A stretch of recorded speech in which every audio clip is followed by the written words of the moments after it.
네, 다시 시작하겠습니다.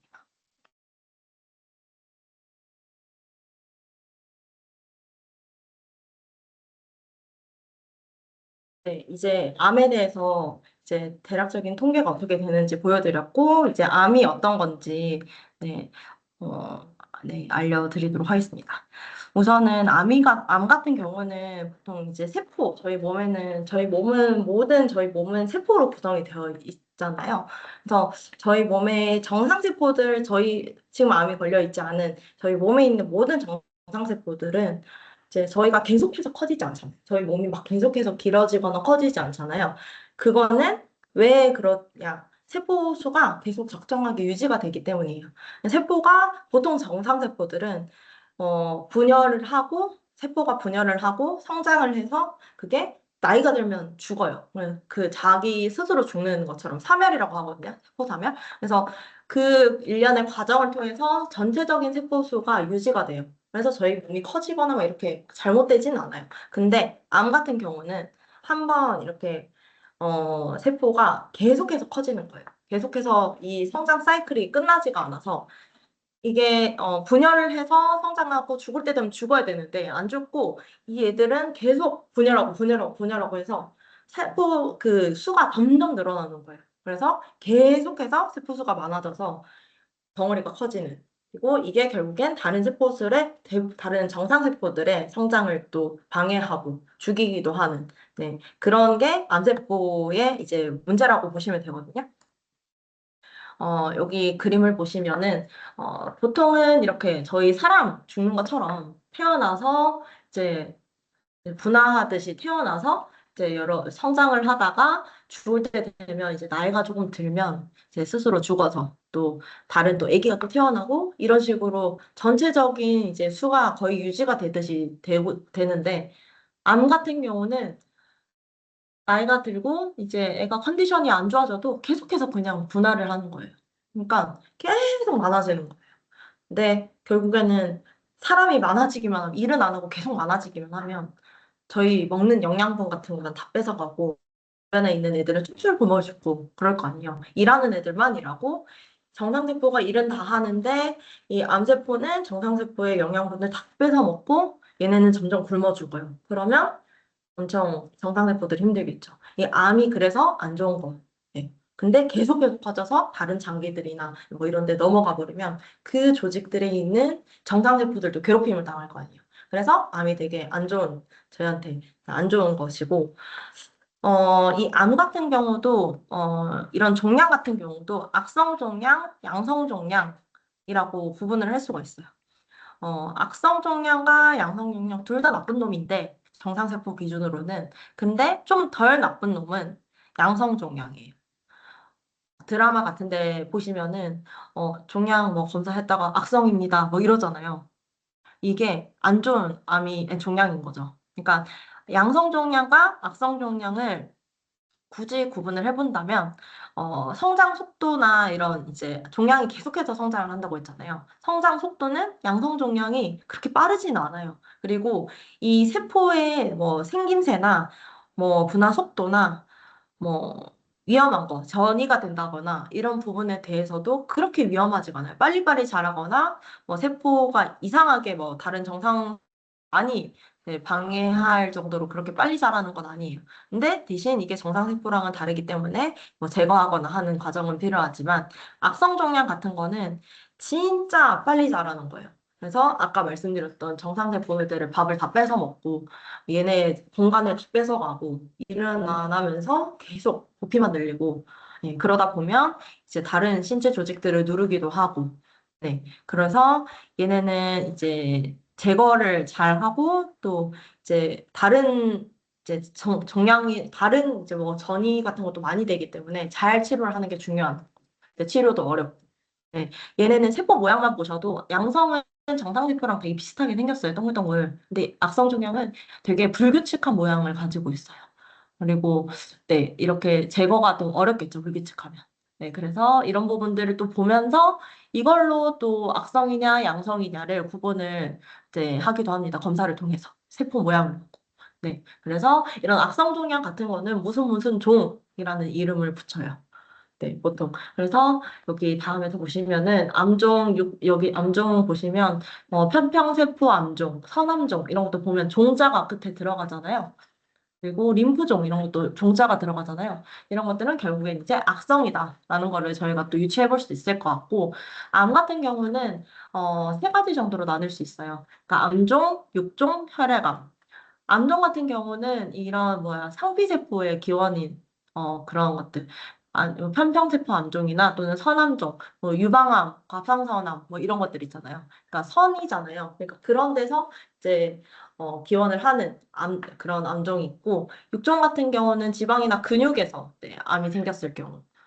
가끔 뭐 드라마 같은 데서나 영화 같은 데서 얼굴에 막 이상하게 튀어나온 사람들 세상에 이런 일이 보이죠. 그런 데서도 이제 육종 같은 경우들이 이렇게 막 얼굴이 막 이상하게 되는 피부가 튀어나오거나 새까맣게 변하거나 이런 것들이 육종 정도라고 보시면 될 것 같고 혈액암은 대표적인 거는 이제 백혈병, 림프종 뭐 이런 거 있잖아요. 그래 백혈병 걸린 환자들 막 많이 보시잖아요. 드라마나 이런 데서도 근데 그런 것들을 이제 혈액암이라고 보시면 돼요.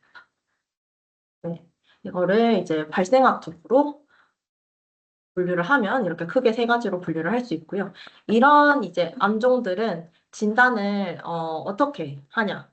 각 암들은 진단을 하는 방법, 암을 발견하는 검사 방법들이 이제 여러 가지가 있는데 우선은 뭐 의사의 진찰이나 내시경 검사, 영상 진단을 통해서 또는 해기학 검사를 통해서 종양 표지자 검사 또는 이런 세포나 조직 병리 검사 같은 것들을 통해서 할 수 있을 것 같아요. 세포조직 병리 검사 같은 건 아까 제가 악성이냐 양성이냐 세포 모양 보고도 구분할 수 있다 했잖아요. 저런 것들로 통해서 할 수 있는 거고, 내시경 검사 같은 거는 이거는 보통 뭐 대장암이나 위암 같은 거는 이런 걸로 구분을 할 수 있어요. 내시경 했을 때 약간 덩어리가 보이면 이걸로 1차로 이거 약간 종양처럼 보인다. 근데 모양을 보고 대략적으로 선생님들은 아시죠? 이게 악성인지 종양인지 모양이 대체적으로 좀 티가 나니까. 근데 어쨌든 이런 내시경을 통해서 검사를 하는 암종들은 보통 뭐 저런 식도염 이런 것도 할 수 있지만 뭐 위암, 대장암 이런 것들도 내시경 검사를 통해서 확인할 수 있고 그 외에서 CT 같은 것들로는 이제 암이 어디까지 전이가 됐는지 같은 거는 CT 검사로 CT 사진 통해서 확인할 수 있어요. 그리고 초음파 검사 같은 거는 이거는 저희 혹시 초음파 검사 해보셨어요? 저희 막 누워 있을 때 안 해보셨구나. 누워서 뭐 어떤 차가운 겔 같은 걸 발라서 위에서 이런 걸 막 이렇게 하세요. 임신검사 하시는 거 보셨죠? 그게 초음파예요. 그래서 이렇게 위에다가 뭐 겔 같은 걸 뿌리고 이렇게 하는 게 결국에는 그거는 저희 몸에 뭔가를 넣거나 하지는 않지만 비침습적, 뭔가를 넣지 않기 때문에 비침습적으로 진행되는 검사이기는 하지만 근데 아주 디테일하게 보이지는 않아요. 그냥 대략적으로 이게 종양이 뭐 어떤 구조를 가지고 있나, 또는 이게 이 장기가 건강한지, 뭐 이런 대략적인 거를 보기 위한 그 정도 검사라고 보시면 될 것 같고, MRI 같은 경우는 어떤 그 의학 드라마 같은 데 보면 환자가 누워서 어떤 통 안에 들어가는 게, 딸려 들어가는 거 본 적 있나요? 동굴 같은 데 환자가 누워있으면 쭉 들어가는 거? 그게 MRI 검사예요. 근데 이거는 움직이는 장기들은 찍기 어려워요. 그래서 움직이지 않는 장기들이 보통 요걸로 검사를 합니다. 뭐 진짜 뇌, 척수, 간, 뭐 움직이지 간도 근데 또 주변 장기들이 또 많이 움직이면은 그럴 수 있지만 어쨌든 움직이지 않는 장기. 만약 예를 들면 심장 같은 거는 MRI로 검사하기 힘들겠죠. 그죠? 두근두근 하니까. 그러니까 그런 것들. 위도 그럴 거고. 위도 운동을 하니까. 그래서 이게 움직이지 않는 이제 장기들로 검사를 할 때, 그런 MRI 같은 걸로 하고, 핵의학 검사 같은 거는, 이건 PCT 같은 것들을 얘기를 드릴 수 있을 것 같은데, 이게 방사능 표지 물질을 정맥을 주사해요. 그러면 좀 이제 암들이 모여 있는데 이게 많이 농축이 되게 되거든요. 왜냐면 제가 말씀드렸잖아요. 암들은 영양소를 쪽쪽 자기들이 다 뺏어간다. 그러니까 얘네들이 이 방사능 표지 물질을 넣었을 때 이걸 자기들이 쫙 가져가는 거예요. 그러니까 이게 농축이 될 거 아니야. 그 암이 있는 데들은. 그래서 사진 찍었을 때 암 있는 데들이만 색깔 진하게 나와요. 그러니까 그런 방식으로 찍는 거고 종양 표지자 검사는 요즘 뭐 암 같은 거 바이오마커라고 해서 이 암이 있을 때 나타나는 뭐 물질들이 있을 수 있어요. 특정 물질들. 네, 그런 것들을 어떤 특정 암들이 있을 때 많이 나타나는 물질들이 있어요. 근데 그런 물질들이 있는지 없는지를 검사를 해서 이제 그걸 종양 표지자라고 해요. 바이오마커라고도 하는데, 그래서 그런 것들을 이제 있는지 없는지를 검사를 해가지고 이게 암이 있는지 없는지 한번 더 확인을 하는 거고, 그 외에도 조직 세포 병리 검사, 아까 말씀드렸던 세포 검사 해가지고 뭐 모양 보고도 확인할 수 있는 거고, 뭐 염기 서열 같은 거는 DNA나 RNA 염기 서열이 있잖아요. 그래서 그런 것들로도 분석을 할 수가 있고, 이거는 이제 아까 보여드렸던 이제 내시경 가지고 확인하는 방식이 이런 사진 같은 거 보면서 네, 어떤 이제 증상들이 있는지도 보시면 암이 있는지 아닌지도 보는 거예요. 이제 나타나는 증상들이 소견들이 다르잖아요. 그래서 저런 걸 보면서 암이 있는지 아닌지 보는 거고, 요게 이제 아까 봤던 PCT. 이거는 아까는 방사능 물질이라고 하긴 했는데, 이건 PCT는 포도당을 몸에다가 뿌려줘요. 근데 그 암세포들이 영양분을 쪽쪽쪽쪽 다 가져가기 때문에 이 포도당이 많이 들어가 있을 거 아니에요. 이 암세포들이. 암세포들이 그 포도당을 많이 가지고 있을 거 아니에요. 다른 정상세포들보다. 얘네는 정상세포들에서의 영양분을 뺏어먹는 애들이니까.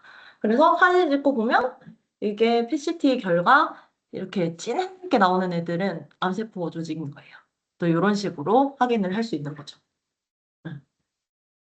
그래서 이런 검사들을 바탕으로 암의 병기를 나눠요. 어떤 이제 암이 어느 정도로 진단이 됐는지, 또는 이제 암이 어떤 상태인지, 뭐 이런 것들을 볼 수 있는데, 병기라는 거는 말 뜻은 질병의 경과를 그 특징에 따라 구분한 시기라는 거예요.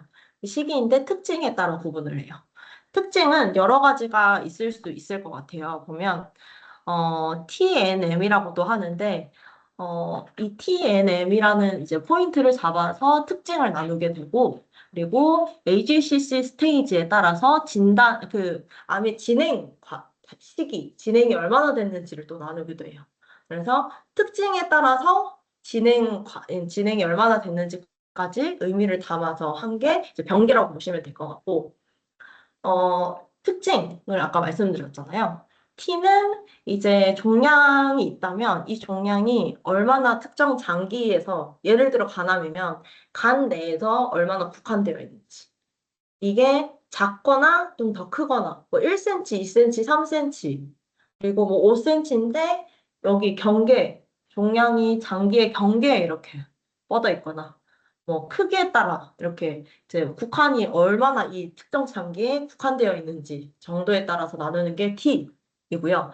그리고 N, N 같은 경우는 이제 노드라는 게 이제 혈관도 있고 림프도 있잖아요. 그러니까 이런 이제 주변 림프절에 얼마나 침범을 했는지. 이게 림프에 또 침범을 하면 이게 선이기 때문에 저희 이제 혈관이나 이런 데 따라서 암세포가 흘러가서 다른 장기로 이제 전이가 되기 쉬워요. 그래서 이런 노드 침범이 됐는지 아닌지도 중요하게 상당히 생각을 하고 있고, M은 아까 말씀드린 간암인데 대장암으로 전이가 됐을 수도 있잖아요. 간암 환자인데 대장까지 전이가 됐다. 간암 환자인데 또는 대장암 환자인데 뼈까지 전이가 됐다. 뭐 이런 것처럼 원격으로 전이가 다른 전이까지 됐는지를 보는 게 M입니다. 네. 그래서 이거는 사실 이제 방광암 기준으로 보면은 T, N, M을 나눴을 때 T1부터 T4까지 있고 N0부터 N3까지 있고 M0, N1, 그러니까 원격수니까 있고 없고 정도 이렇게 나눴는데, 이런 이제 기준이 방광암 기준이고요. 근데 이 기준은 방금 제가 방광암이라고 강조를 드린 이유가, 이거는 암종마다 달라요. 이 기준 자체가. 암종마다 그러니까 어떤 특정 장기마다 장기의 특징들도 다를 거고 조직적인 특징이 다를 거기 때문에 이런 암종 TNM을 나누는 상세의 기준이 암종마다 달라요. 그래서 그 정도만 아시면 될 것 같아요. 암종마다 TNM을 나누는 기준은 다르다. 네. 그래서 여기서 보시면 위암 같은 경우는 N3가 노드 전이가 7개 이상 된 거예요.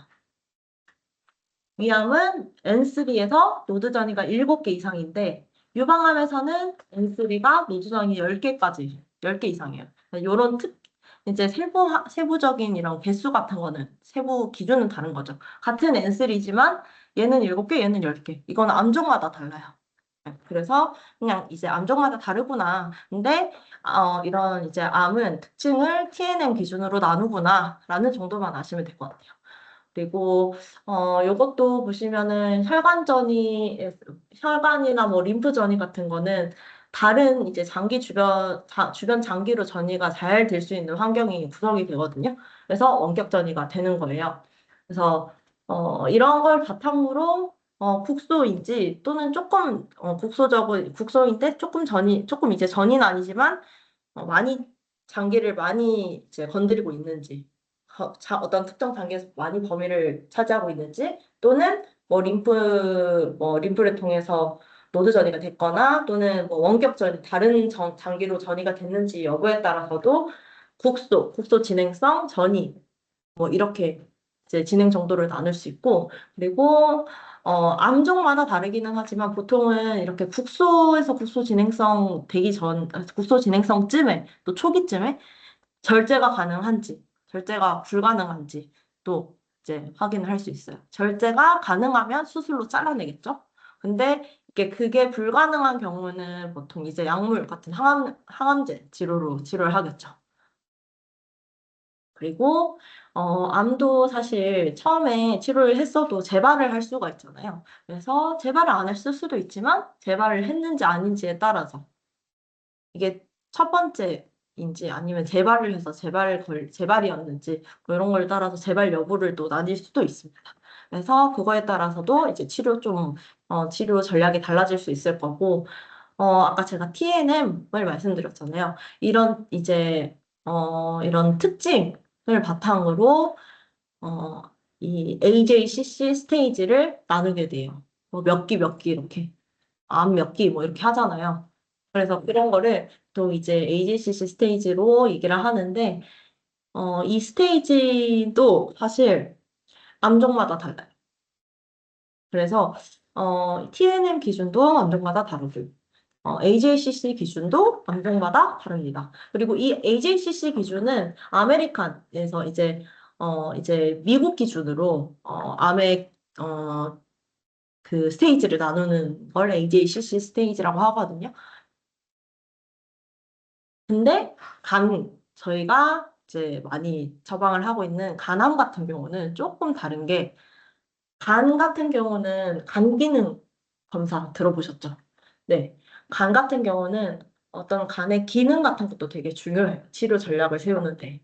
다른, 뭐, 장기들보다 비교적, 간은 간 기능이 잘 따라줘야 치료를 잘 또 수행할 수 있거든요. 간 기능이 좋은 환자와 안 좋은 환자는 또 치료 전략이 달라져요. 그래서 그 간 기능 정도까지도 이제 스테이지를 나누는데 반영을 한 게 BCLC 가이드라인이에요. 이거는 바르셀로나. 그러니까 스페인 바르셀로나 아시죠? 그러니까 보통 다른 암종들은 AJCC를 많이 따르기는 하는데 간암은 BCLC 가이드라인 많이 다릅니다. 네, 그거는 참고하시면 좋을 것 같아요.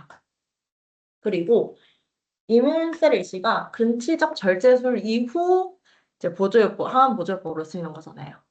혹시 그거는 잘 모르시겠지만, 근치적 절제술이라는 건 일단 암이 있을 때, 아까 제가 잘라낼 수 있는지 아닌지를 또 나눌 수 있다 했잖아요. 이밀셀 A씨 같은 경우는 간암에 쓰일 때, 암이 있으면 이 암을 잘라낼 수 있는 단계일 때, 이 환자한테서 암덩어리를 잘라내고 나서 쓰이는 약제예요. 항암제예요. 그래서 여기서 보시면 이 BCLC 가이드라인 기준에서 이 환자의 간에서 암 덩어리를 잘라낼 수 있는 스테이지는 베리 얼리 스테이지랑 얼리 스테이지에서 있어요. 다른 데서도 뭐 잘라낼 수는 있겠지만, 이제 가장 권장하는 거는 이제 베리 얼리 스테이지랑 얼리 스테이지에 해당이 돼 있어요. 에블레이션이랑 리섹션 보이시죠? 그래서 이문재리 씨의 주 타겟군을 BCRC 기준으로 얘기를 하면 베리 얼리 스테이지랑 얼리 스테이지에 해당하는 환자한테 네, 간암에서 많이 쓰이는 거라고 보시면 됩니다.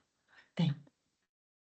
그리고 뭐 전이 같은 경우는 아까 제가 대략적으로 설명을 드리긴 했지만 조금 이렇게 있다가 빨리빨리 치료를 안 하면 이게 점점 커져가지고 특정 장기의 경계를 넘어서고 또는 어떤 노드를 침범을 해서 이 노드에서 뭐 혈관을 타고 가거나 다 이래서 이제 다 이 혈관에 이제 다뭐 암세포가 막 흘러가다가 다른 장기에 침범을 해서 그 다른 장기에서 점점 더 커져서 원격전이까지 이루어지는.